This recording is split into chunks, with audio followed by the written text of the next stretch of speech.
Before I get started, everything in this video is my opinion. People can spend their money however they want.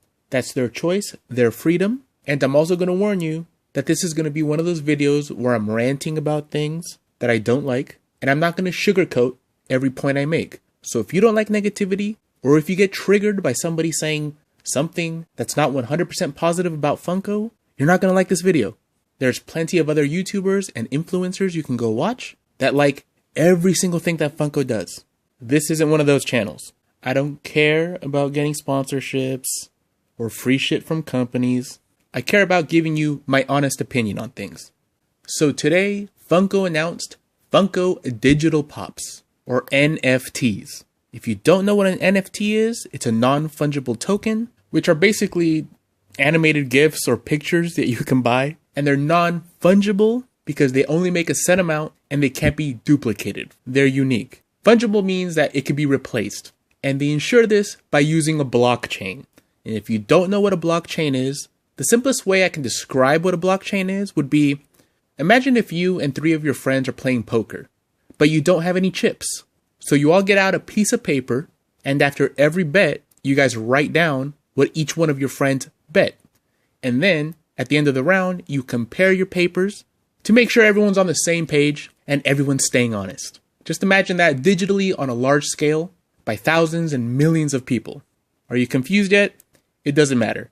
Basically, Funko is going to get into selling you digital collectibles. That's right, pictures. So imagine just like trading cards, but on your computer screen. And they're doing it through the Wax platform, which is a blockchain. And through this platform, you can buy these new Funko NFTs, you can trade them, you can sell them.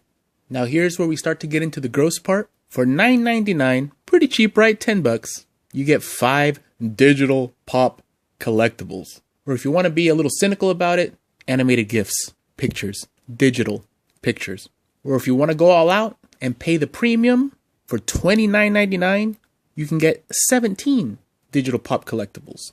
And what kind of odds are we looking at? Common, 49% chance, 27% chance for uncommon, 14% for rare, 8% for epic, 1.63% for legendary, and 0.37 for the grail. And notice how they put 1.63 and 0.37.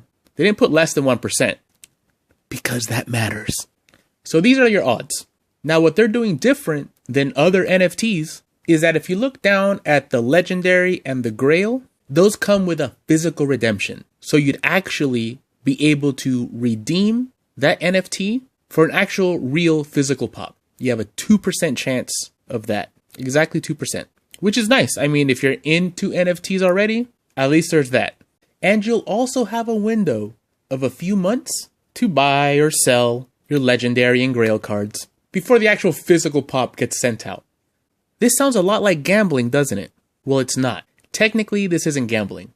This is just like trading cards or mystery minis. There's no real assigned value by Wax or Funko. They're not telling you, give us $9.99 and you have a 2% chance to get a $1,000 pop. They're not saying that. They're saying you got a 2% chance to get a legendary or a grail that comes with a physical redemption for a real pop. Now, what the aftermarket does with that pop and what value they put on it, that's none of Wax or Funko's business. So technically, it's not gambling. Not in the way that actual Funko aftermarket mystery boxes, you guys know the companies, where they're actually telling you, this is how much the box cost and you can get a $500 pop.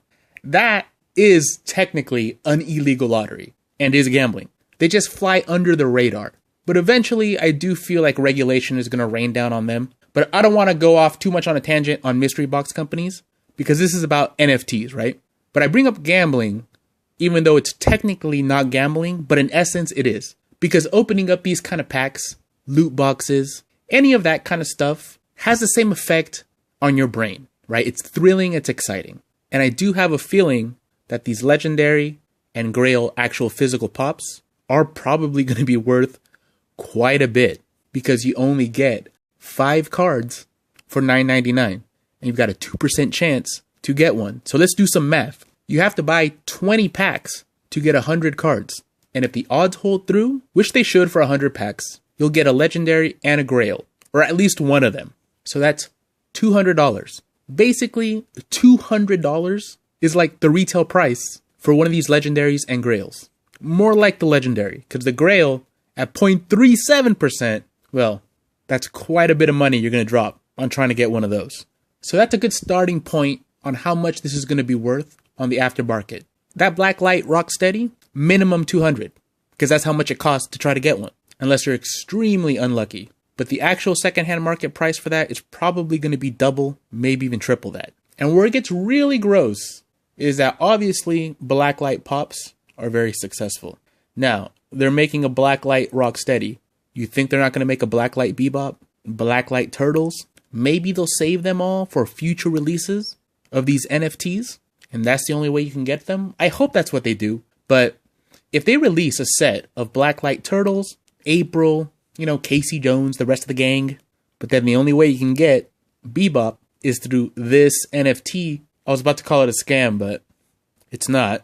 We just call it extreme capitalism idea. Then that is pretty lame. But like I said earlier, people can spend their money however they want, and these probably will be popular because they were smart enough to attach a physical pop to it. If this was just the NFTs, who knows? Funko is popular. People love Funko, but I don't know if it would take off. But the fact that there's some ultra rare pops attached to this, I feel this is going to be successful. But let's be honest. I mean, how many of you wouldn't prefer to actually just pay $10 for a real pack of cards that have the same kind of redemption of real physical pops attached to it? And yeah, these move around, they're gifts. But so what? Cards have had that technology for a long time. You can make a card with a lenticular image that you move it from side to side and does the exact same thing these gifts are doing. But it's a physical, real thing. So I went to the Wax website to check it out, and I signed up because I wanted to see how hard it is to actually sign up. And of course, to buy things, you're going to need a credit card, which doesn't mean you're an adult. 13-year-olds can get credit cards. But they do ask you if you're 18 and over to sign up. All you have to do, is just say you are. There's real no way of checking. It's not like you're sending in your ID and pieces of mail with your name and address on it and stuff like you do for other cryptocurrency wallets. But I didn't deposit any money or anything like that. So if you have experience with Wax and their platform and depositing money and buying NFTs, let me know if it's like other wallets where you actually have to show your ID, give your social security number, and proof of address. But this is aimed at adults. And just like all other NFTs, there's a history of who owned it, what it sold for, which is basically the whole point of NFTs, right? It's just a bullshit product that you're supposed to get in early and then pass it along to the next guy for more money. And then they pass it along to the next guy for more money, hopefully, and on and on. And they do have a limit, I believe, of $300. So you can only buy 10 of the $29.99 packs at a time. And I think it's just per transaction. But I'm guessing it's to avoid like the whales, right? From buying up every single one and manipulating the market. And maybe also to prevent people from getting addicted to this shit and spending way too much money and drawing unwanted attention. Who knows? Honestly, this to me is a big turnoff. I think NFTs are a little bit of a scam. That's why you have all these like YouTubers, the most scummiest of all the YouTubers, pumping cryptocurrencies, pumping NFTs to their subscribers because they want them all to buy into it. And then when the price gets high, they pull the rug out from under them, make their money, and then everybody's left 50% down on their money and stuck. They're in a hole. This isn't exactly that, but it's scummy. The fear of missing out on this is through the roof, especially if they make those first few packs pretty rare, so they sell out very fast, which will make the price of the first few physical pops just astronomical, maybe even thousands of dollars. And the FOMO, the fear of missing out, is just gonna overcome a lot of people. And it's a corporate dream. They don't even have to make the pops anymore. They could just make pictures of them. And then people somehow think they own it. Now, if you actually were able to own that NFT and put it on a t-shirt and sell it, then yeah, that's owning it. But you can't do that because you don't have the right to the Teenage Mutant Ninja Turtles. You don't really own shit. But hey, the manufacturing cost is pretty low. It's a picture. They don't have to deal with shipping. They don't have to deal with returns. It's a corporate capitalist dream. And not to mention that blockchains themselves require tons of computing power. They use up tons of electricity. And Wax says, that they're the green NFT blockchain. Well, if they say so, to me, that's like picking one of the fast food chains to be the healthiest. Yeah, one of them probably is healthier than the other, but they're still a fast food chain. Healthy and fast food don't really go together, but some of them are healthier than others. But maybe wax is different. Maybe they really are totally green. Not sure how. They figured out a blockchain that doesn't use like a shit ton of computing power, but whatever, we're killing the planet anyways. Blockchains or not. Let's take a look at the physical pops you can get. Blacklight Bebop, pretty dope, right?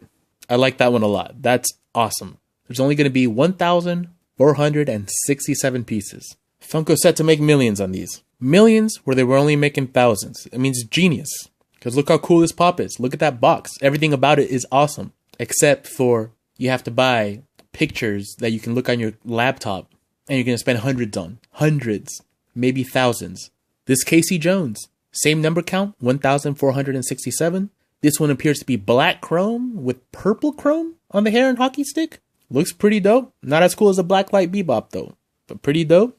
There's also this Shredder, which looks like it could be chrome, but he has a finish on it that makes it look kind of like pewter. And it appears to have a few different colors on there. The card looks like the face is the same color as the body. But on the actual pop, it looks like the face is different. This could look either really horrible or really cool in person, but it doesn't matter because it's super rare. This is artificial demand.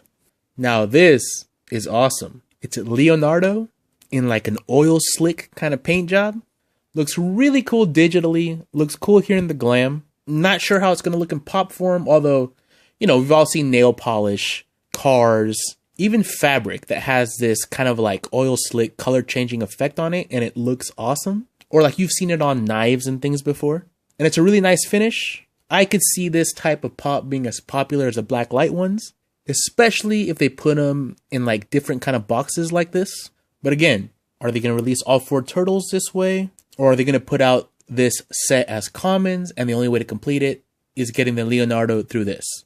My guess is they're not going to be that big of scumbags and that all the turtles eventually will be released this way, which I do prefer. At least if you want this set, you got to be really into these NFTs. And I'm not going to say that people aren't making money on these. I mean, there's people out there selling NFTs for thousands and thousands and thousands of dollars. I mean, there's some NFTs that I have sold for more money than actual Monet paintings. Monet. So there's obviously people that believe in this shit. But there's also people that believe, you know, that the earth is flat or that mermaids are real, right? So there's always going to be a market for any old bullshit. And for the really, really, really, really hardcore fans, suckers, you can get this Freddy Funko with Michelangelo's mask and a metallic orange hat there, Ninja Turtles shirt, skateboard, backpack, pretty cool looking pop. They're all cool looking pops. I wouldn't mind really having any of them. But this one, you have to collect every single NFT in a set. And when it's randomized, it's not easy. But there's a secondhand market where you can go buy that one piece that you need from somebody else so you can get this guy. And you're also going to have to do it quick enough before other people do. So they're putting like a time limit on it where, you know, normal collectibles, usually the older they get, the more expensive they get. But with these ones, once they run out of stock of these Michelangelo, Freddy Funko metallic things, then those become less valuable because you can't redeem them for the physical pop anymore because the supply has been exhausted. And then it's on to the next series. Corporate, capitalist, wet dream. So obviously, I myself am not going to be partaking in this. Like I said earlier, if these were actual trading cards, I might out of curiosity get some, especially if they were, you know, holographic and foil stamped and lenticular.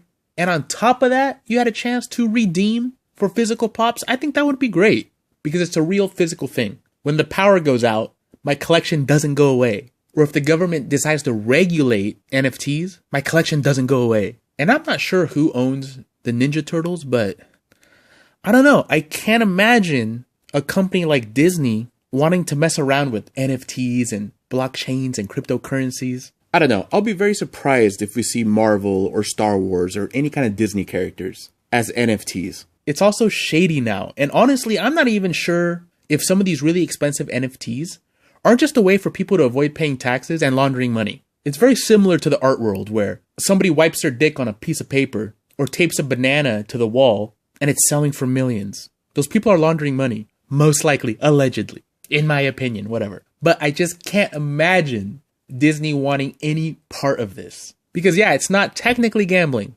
It's not. But it's habit forming in the same way. It's a rush in the same way. And if you're like me and you're a little skeptical about this and you're not going to partake, but hey, maybe you will, if you get a little taste. And just like a drug dealer, just to give you that first little dopamine hit, the first one is free. Red, baddest bitches in the bed. I'm your pusher man.